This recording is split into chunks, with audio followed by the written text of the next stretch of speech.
Hey everyone, welcome. Thank you for joining in. Okay, so I do not know whether you've been following some developments in the Enugu states lately. The terminal is one of the major construction, you would say. Many persons have said that these governments have not really done anything. Talking about the current administration of Peter Mbah, the government have not really started the construction and finished the construction. The road beautification and dualization that you are seeing are just basically what people have done, what governors in the past have done, and he's just recoating it, repainting and the likes, which is true to some extent. You would say, okay, the 260 smart schools. Not all of them are complete. There are some that are complete. There's some are not complete. At least the one in Owo, and this one that is complete. That's in the governor's village. So the PHPs too. That is the primary health centers. Are actually 260 of them also are not yet complete. There are a few of them that are actually on the 97%, phase of completion. But this is not this particular video is not basically about those projects. I'm talking about what the governor started from the scratch and what is about to finish, which is the bus terminal. There are four bus terminals that has been under construction since the administration took off. The Nsukka bus terminal, the Ogbete bus terminal, and of course the Gariki bus terminal. I think there are four of them at bus terminal, so I remember the four of them. So for God's sake, the reason for the construction of those bus terminals, I mean, if there's anything that somebody would really appreciate is this particular bus terminal, because it will help us decongest the amount of persons who go into Ogbete, who go into about those places to either shop or either use it as transit point. We know how difficult it is, even passing through Ababa on a very good day. And not just Ababa, all of those places that we have bus terminals. God help you, you are caught, say during evening time or even the morning time, the morning rush hour, or even in the afternoon, because I know I have tried to drive through that path going from my former office towards the prisons. Jesus Christ is Lord.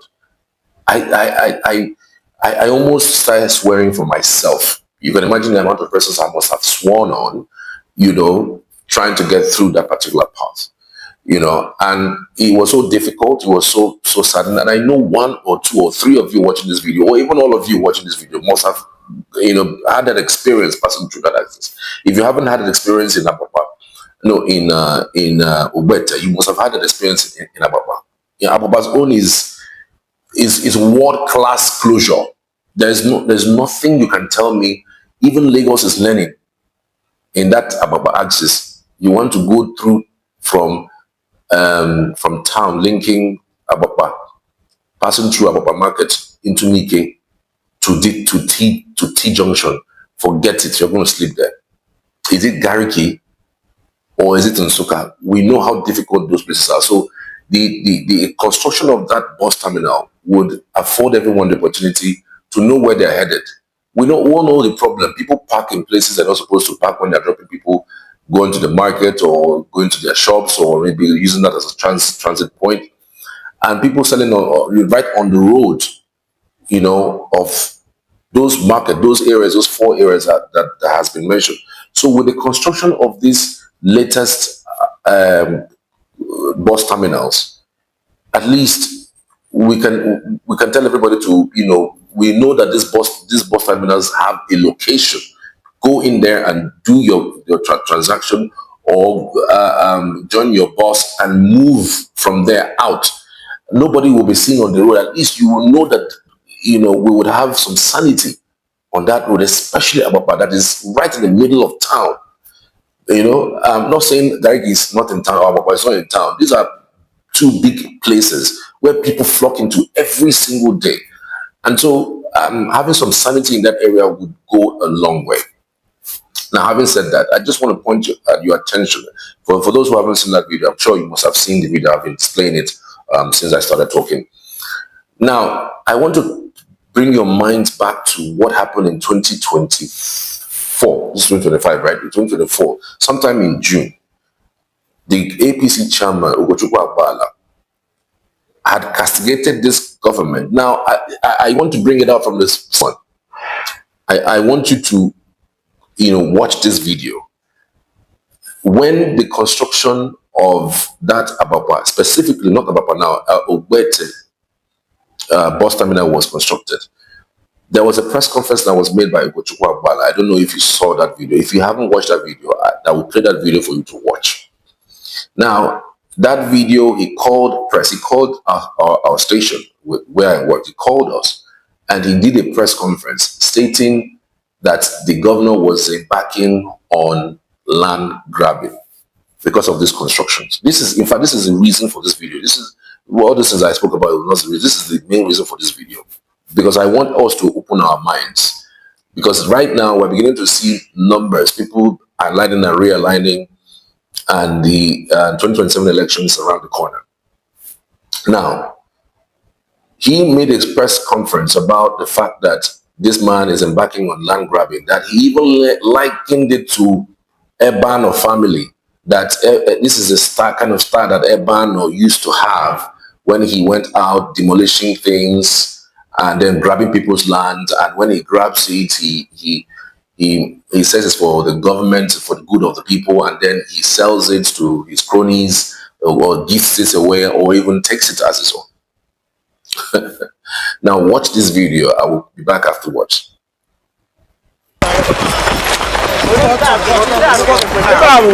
Shopping complex with them.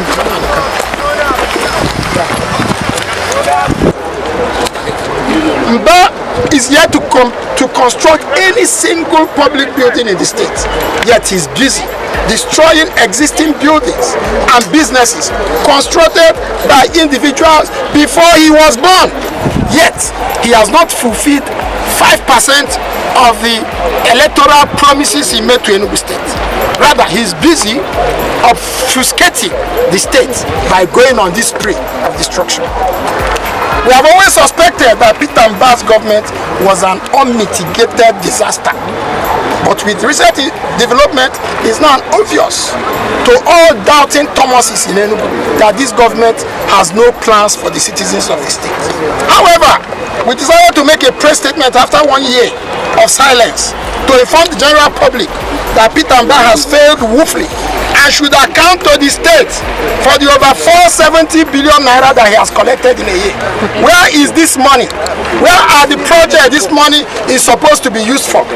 The state owes it as a duty to know what has happened to this humongous revenue and what has it been used for within the 1 year of Peter Mbah's bull in a China-ware government, where his achievement is engaging in sophistry, in casuistry and paralogism with intent to bamboozle the ignorant folks of Enugu State. What is called tax in Enugu State has become extortion of sorts under the present administration, ranging from land rent, property tax, cost of lifting a plot of land, sales tax, income tax, rates and levies. And the way government goes about collecting these taxes is brutal, including shutting down businesses that employ thousands of people in a very heartless and mean manner. However, a state of emergency that was made up to break our silence is the wanton, the unbridled, the callous and terrorist Gestapo-style destruction of private homes, private motor loading bays, over 100 warehouses, a burgeoning industrial cluster of over 200 palm kernel processing plants, which is the biggest supplier of PKO in the entire eastern region. 10 chemical producing companies that were built in the warehouses that were built in the 50s and 60s by UTC, by SOA, by Chris Chemist, by Maduka and Sons, by Imboemene family, by Famho Associate, by Hodges Engineering Company, by Dizzy Oil Company. We will not fail to even know the banks that establish viable branches here like FCMB, EcoBank, transport companies that are doing very well, Onisha South, Eastern Mass Transit, Chisco Mass, Romchi Mass Transit, and even banks like Oha Community Bank. And over 300 shops were completely destroyed. And the most painful of it is the destruction of Osisa Tech Polytechnic. the biggest and foremost polytechnic in Enugu State, in spite of the fact that the owner, Reverend Father Ede, was able to secure a court order stopping the demolition. The governor ignored that order. This is the only government that has no motherless babies home. The government has no orphanage. Yet orphanages, motherless babies that were built here in the 50s by Red Cross have been destroyed. It is alleged that no less than 10 persons died during the destruction of these properties because he came out, it was sudden. Even where people were still sleeping, their buildings were pulled down. We would want Nigerians to note that what is going on in Enugu State is another land grab scheme. Because when you look at the massiveness, you know that this is purely a land grab system. This was the same tactics used in land grabbing Ikenga hotels, WTC, IMT Rectors Village, the land zoned for Rangers Stadium, and even land meant for the conference hall, which was initiated by Samson Omera administration. These heritage sites, which Enugu inherited from Eastern Region government, belongs to all Igbos in Enugu State. Therefore, Igbos should rise up and protect their heritage sites. The problem we have had with PDP governors right from the start is that they destroyed the GRA in Enugu.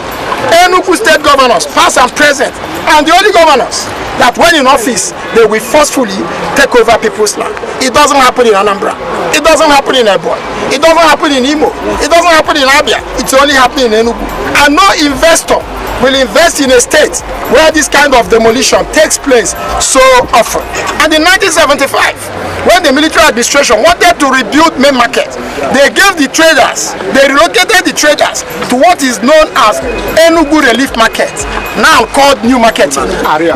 That market was established for displaced main market traders who went there to open a new market, and the rebuilding of main market started. And by 1982, it was completed, and those traders came back and we allocated their share. That's how a reasonable man runs a government, not through mean, callous ways. I've warned these people of Enugu State that those that have emotional attachment to Agberoism should not be in power. It's only an Agbero man that will enter government and he's thinking of motopark. We also call on all those whose businesses and properties were destroyed to seek redress and make sure they get commensurate compensation for their destroyed businesses.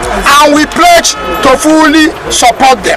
The demolition of Holy Ghost Railway, Abara Avenue axis, Gariki, Market, and Ogige Market has led to untold financial and psychological hardship on affected families, economic decline due to loss of revenue and jobs, deteriorating living conditions characterized by increased poverty, social unrest, increased crime, and loss of goods and services.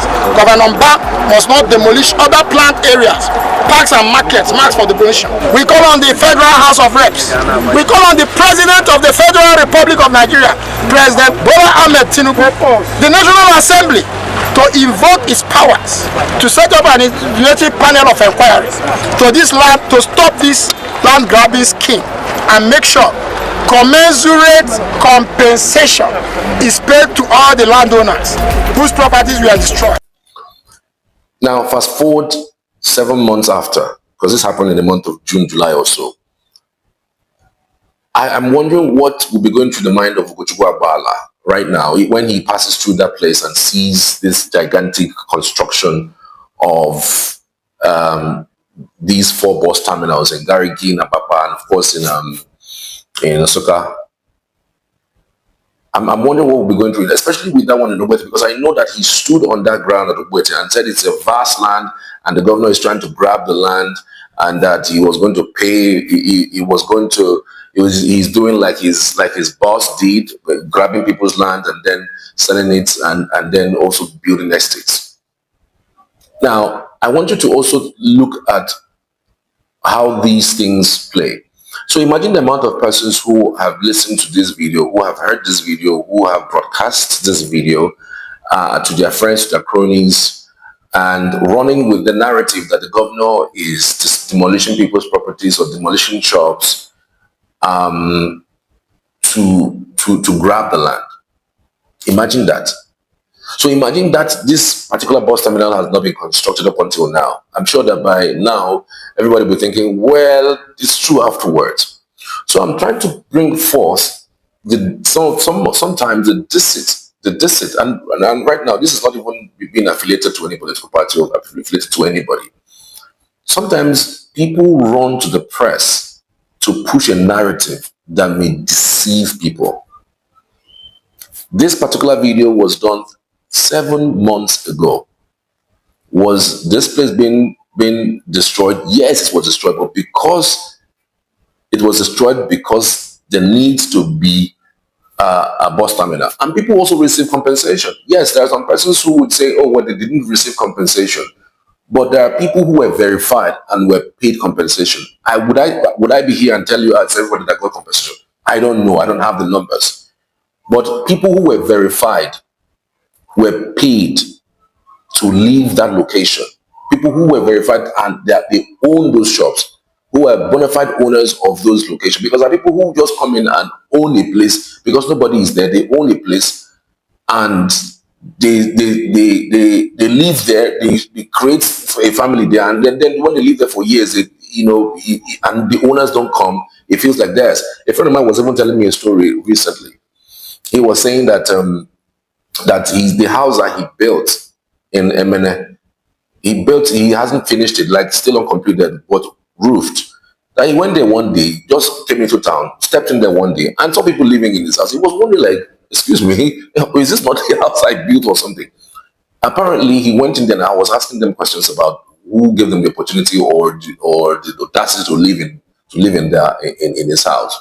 And they were telling him that, oh, there were artisans who didn't have an accommodation, who didn't know that. Apparently, they decided they've been there for 2 years because he had not even come into Enugu for more than 3 years.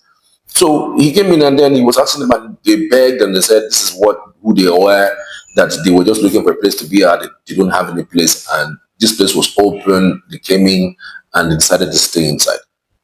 These things happen. People just come in, claim a place, and they live for years, sometimes even 10 or 15 years, and they claim that it's theirs. And okay, tell them to provide documents for those properties. They won't be able to.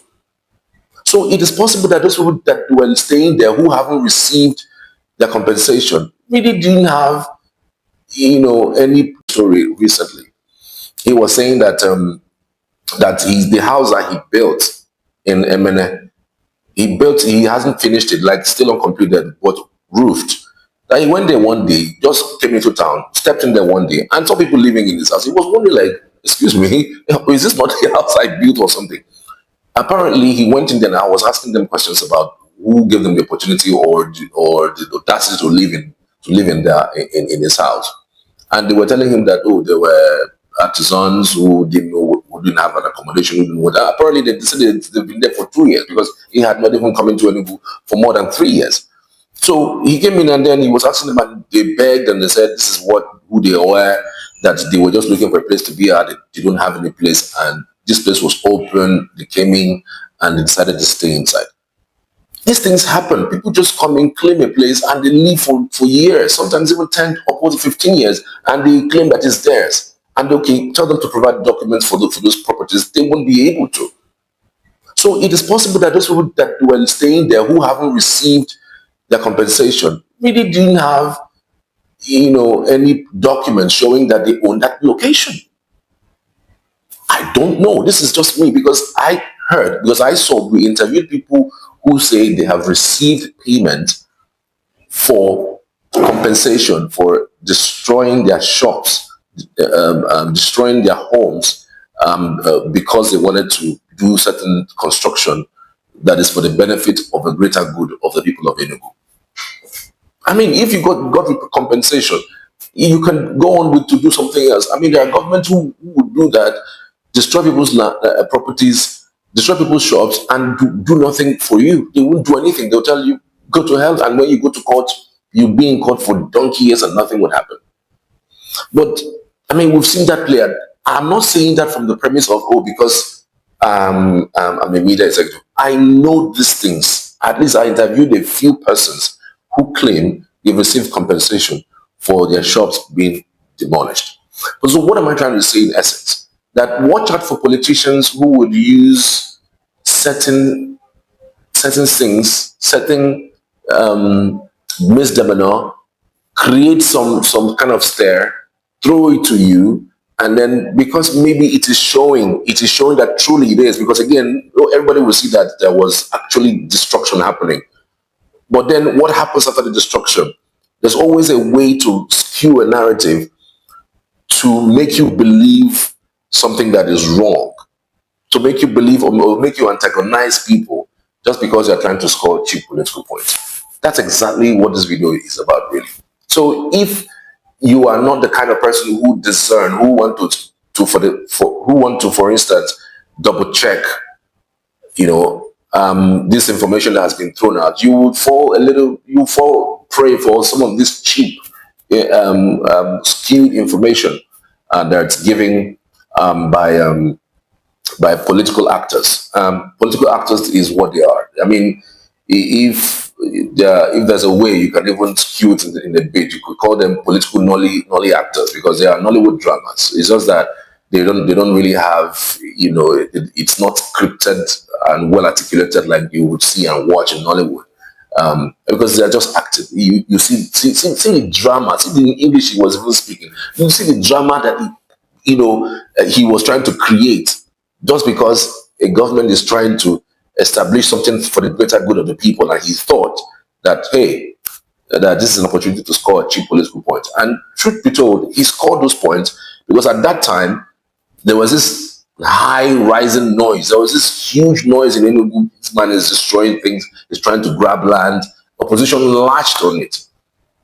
And here we are, 7-8 months after. We are 99%. Suka is 100% done. Ogbete is around 98% done. Gariki is also around 98% done. I mean, the next few days or weeks, that place will be open for business, and at least we would have some fresh air along those axes. At least people would not be stuck on traffic for hours for places that you would go to. I mean, Enugu is not a big place. Enugu, you can't say Enugu is so large to say you cannot get to every place around the 3 local government areas that you could say are the highbrow area: Enugu North, South, and East. I mean, it's not a very big place. Within an hour or so, you can touch the metropolis. Yes, you can touch metropolis, and I don't see a reason why people would be stuck in traffic because you are going from one location to another. You're stuck in traffic for hours just because there's no proper bus terminal and people are selling on the road, and you have people who really don't care about other people's feelings or where they're headed to, and they get into that mix. So I don't know what you think about this. Let me know what your thoughts are. I really love to hear from you. All right, thank you. I appreciate you. Endeavor to like and subscribe to this channel for very fantastic content like this. Thank you.